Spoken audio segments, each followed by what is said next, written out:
Financial wellness. Reach out to them for advice at 855-DON-GINO. And now back to your hosts, Don Getling and Gino Fronti.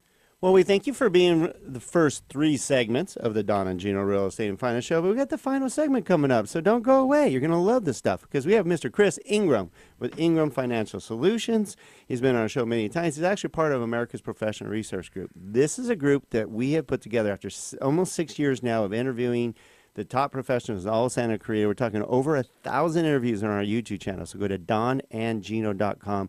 Click on the YouTube channel. You'll see over 1,000 YouTube videos with interviews with professionals just like Chris Ingram with Ingram Financial Solutions. And these are the best. These are seasoned pros that are accountable to you, accountable to us, accountable to Santa Cruz. They live here, work here, love here, play here, and do a great job for our clients. And this is why we have Chris Ingram here. We bring him on to help educate you and inform you of what to think about, maybe things you wouldn't normally think about regarding your investments or why you should be working with a financial professional. Yeah, you know what's interesting is if you think back to all the shows we've done with Chris over the last few years, almost every single time it's don't worry if you have a long-term plan. Don't worry if you have a long-term plan. And I don't know where it was when we had our first interview, where the stock market was, but boy, you look really good right now. I say that every day. I'm not talking about when you look in the mirror, man. But really, I mean, he is a good-looking dude. You should Right. actually check it out. Go to donandgino.com. Click on the live stream button. You'll see the strapping stud that made us all go to Afterburn Fitness to start getting back in shape. We're like, damn, I want to look like that. Yeah, but if you look at, honestly, Hasn't the fixed my portfolios, I know that I've done very well, so thank you. The people around me have done very well, so thank you for that. But you've always said, just relax and don't let these volatile moments, we've used them as buying opportunities. Yeah. Well, you've educated me. Before, you just think you throw it in either a 401k or an IRA or whatever, and you just let it go, and someday I'll look at it again. But now I'm engaged, and this is why it's really fun for you to work with someone like Chris, a professional, because you get engaged and you actually pay attention, and it makes it a lot more fun and gives you more opportunity because now you're engaged. You want to invest more. You want to be involved more, and you realize the bumps and ups and downs in the markets actually are fun because now I'm like talking to you today, Chris, and we're talking about it, I'm like, I'm kind of putting my cash, I got a little cash on the side waiting for the next little buying opportunity because I think we'll have a short-term correction. I don't think it'll be a long-term, but I think we'll have a short-term correction. If not because of the markets, it could be because of we are teasing about Twitter. Yeah. I mean, you know, it's going to be an interesting year. Like I said in the first segment, I think the overall tone is it's probably going to be a pretty good year. I mean, the two most likely things that Trump tries to put through that he has very little pushback on is reduced regulation and corporate tax cuts.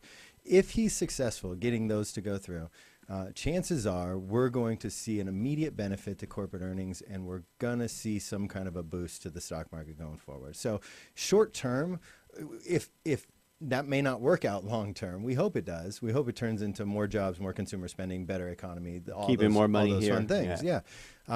It may not, and that may be an issue down the road, but the immediate result is going to be that corporate earnings, they're getting more money because they're paying less in taxes. They're going to show that, and that's going to be beneficial to them. We've been in an earnings recession. We've seen earnings over the last couple of years. Yeah, we just talked They've about been that on going our down shows. year over year over year. If they start heading back the other direction, we see corporate earnings start to tick up a little bit. The stock market is going to show that. Yeah, one of the things is people are worried about deregulation. You know, he's not doing something no one's ever done before. Canada started deregulating. This 2-for-1 rule that he wants to apply, where for every new regulation you got to remove 2. That's what Canada's been doing since 2013, and it's been working out really well for them. Well, like deregulating certain areas, it's because those areas that were put in play in the previous administration are not accomplishing what they're supposed to be doing. All they're doing is holding up.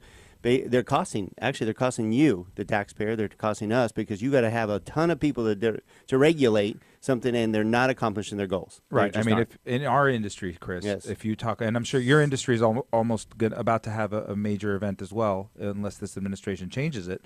The reality is that the cost of compliance.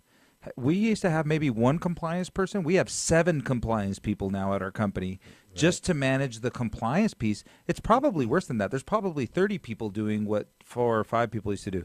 So some people say, well, that's creating jobs. Okay, well, those compliance jobs aren't the best jobs in the world. They're just jobs. Right. So they are creating some jobs, but they're not the best jobs ever. And But we know who's that if paying for that? You, the consumer. It's Yeah, going to go right into absolutely. your rate every single time. Look, every company's in business to make a profit. When it costs twice as much to produce whatever it is, whether it's a loan or whatever, it gets passed on to the consumer. You know, businesses are there to make a profit. Maybe not as much as they'd like, but they're there to make a profit. Well, and I sit down with clients. I can get into a big political debate with clients daily if I wanted to, and I try not to. Smart man. Yes. But the thing is, you know, somebody will come to me and say, well, reduce regulation in the energy industry. And, you know, they'll start debating all the reasons why that's not a good thing and this, that, and the other. And I boil it down to, I have one job. My job is to make you money with your investments. And at the end of the day, that reduced regulation puts more money in the pockets of those corporations and therefore helps them make more money and push their business further and therefore push the stock market higher. Then I make you more money in your investments. I'm not going to debate all that other stuff. All that other stuff is for you to go debate with your friends at a cocktail party. Right. What I'm concerned with is how am I going to make you money and what is or isn't going to make you money.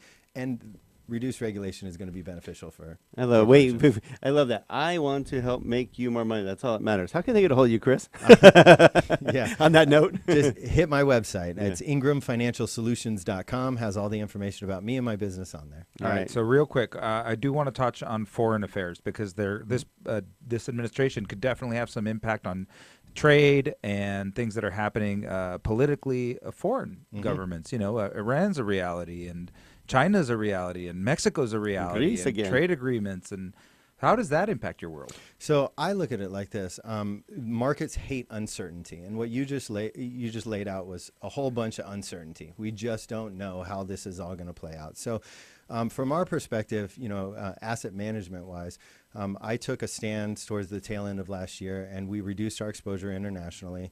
We reduced our exposure to some of the multinational companies, just not knowing how that was all going to play out and what they could potentially face going forward.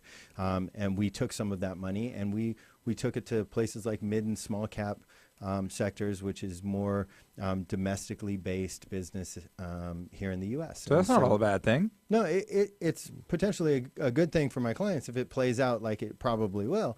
good thing for U.S. companies if more just do that as well. You have to make these moves and understand what troubles are we facing, and you don't. And again, it goes back to what I said at the beginning, kind of like the moving to cash issue. We didn't get rid of all international investments. We just pulled back a little bit, you know, lightened up a little bit in the portfolios and moved that money to other areas. And so look, Reduce every time risk a little bit. Yeah, And exactly. every time we've done something together, Chris, we look at the pros and cons of each move, and we say, okay, well, maybe we're a little heavy here. Let's change it. You know, we rode this, and it went really well. Let's take some of the profit, but we never cash out of anything and say we're out. We're always saying let's take some of the profit and move it to somewhere that we think is a good opportunity, Right. and we just make small moves. You know, small corrections, and then at the end you end up with a good result. Yep. Let me touch on one thing before I know we're running out of time. Those pullbacks. So you have a very good chance, I think, that the Fed potentially raises rates here. We agree. Yeah, we agree with that. And I don't think the market has priced that in yet. I haven't seen that from my perspective. Those are one of those knee-jerk reactions. I think something like that could throw the market into a tailspin, give us a nice, hefty pullback. It's going to be a knee-jerk reaction because at the end of the day, that's not going to stop corporations from making more money and the market from moving higher. So those are the buying opportunities I'm talking about.